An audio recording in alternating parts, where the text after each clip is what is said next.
Lego bricks turn politics thanks to a group of creators flooding the internet with Iranian Lego-style videos like this one. Hey, orange pig, America first? Oops. Oh boy, that was the slogan you sold. But Bibi's pulling strings and your vote is getting cold. Well, a producer on my CNN Abu Dhabi team, Leila Garagozlu, spoke with the team behind this seemingly new propaganda playbook. Have a listen. If you're on the internet, you've likely seen these highly popular Iranian Lego-style videos. Run back to your crib, you ain't safe on these blocks, get lost, Goldilocks. Published almost daily, these detailed videos with American and Western cultural references have taken the world by storm. The group that makes these publishes across social media platforms, but recently had their YouTube account shut down for showing violent content. But who is behind these videos? Is it Iranian government propaganda? Are they in Iran or are they outside Iran? I spoke to the creators behind the viral Iranian Lego-style videos. I reached out to the team on X, introduced myself, and requested an interview. They promptly responded back and asked where I was from. As an Iranian journalist, I did expect this, and from there, the conversation switched to Persian. Before agreeing to interview with me, they asked if I was in support of the US and Israel's war with Iran. This was my response. As a professional and impartial journalist, my duty is to report events as objectively as possible, without the interference of my personal opinions. As an Iranian, I would never welcome the destruction of my country. After another round of questions, these in English, we agreed to the group's first interview with an Iranian journalist and agreed to do the interview in Persian. Turns out, Explosive Media is a small team of Gen Z creators. 18 to 25 years old, they say they all reside in Iran, and most have never left the country.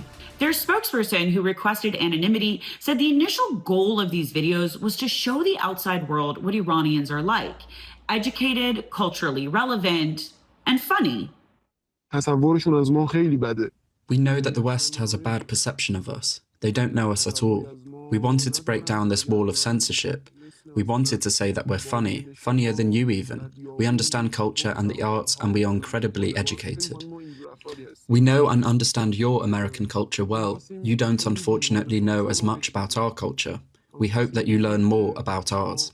While the Explosive Media team is clear that they support the government, they told me that their videos reflect their own independent political views. We are committed to the Islamic Republic. That's our belief, our point of view. No one has to tell us that. Before the war, we made critical videos of the government just like other media companies that criticize their governments. But once there is a war, internal fights no longer matter. There has been some question as to whether they work for the Iranian government or have them as a client. We did not say we work with the IRGC. We're like any other media company in the world. When they create something, the rights for distribution can be bought. The rights for distribution of some of our videos in Iran have sometimes been bought by state media. Since the very first Lego-style videos came out, there's been a lot of discussion as to whether these videos constitute as disinformation or propaganda. Mark Owen Jones, an expert in social media and disinformation, says the answer is a bit more complicated. If I was to simplify it, I would see this as political satire, creative political satire, and a form of creative resistance against US imperialism.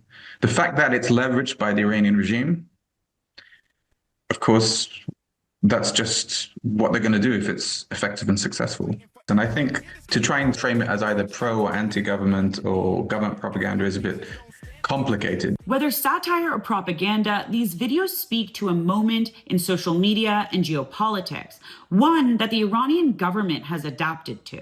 And I think the regime have become very savvy about the importance of social media, certainly domestically. I think internationally they've been savvy about that. And it's not just social media trends that have led pro-government Iranians to making these videos. The 2.5-year Gaza war has fundamentally changed the landscape in media and people's perceptions of the US and Israel. But I really do think that the Gaza war has unleashed or has created a level of criticism of Israel in US politics and European politics that we have not seen before. And I think the creators of these videos and the Iranian regime in general know that, and they are using that to kind of emphasize that this war is not in the interest of Americans, but the interest of Israel. I think these are themes that resonate very profoundly amongst not just the left, but also the right, or certain aspects of the right. The rise of explosive media and Iran's new social media strategy has coincided with an internet and communications blackout in Iran, a blackout that has left millions of Iranians cut off from the rest of the world.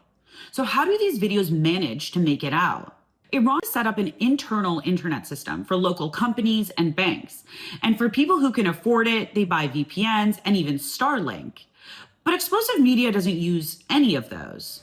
The group applied for an internet license as a news media company. The license allows news outlets to connect to the global internet. The process is long and the criteria unclear. As we wait for a possible deal to end this war, explosive media says they too hope for peace. And in the meantime, they say they'll keep making these videos.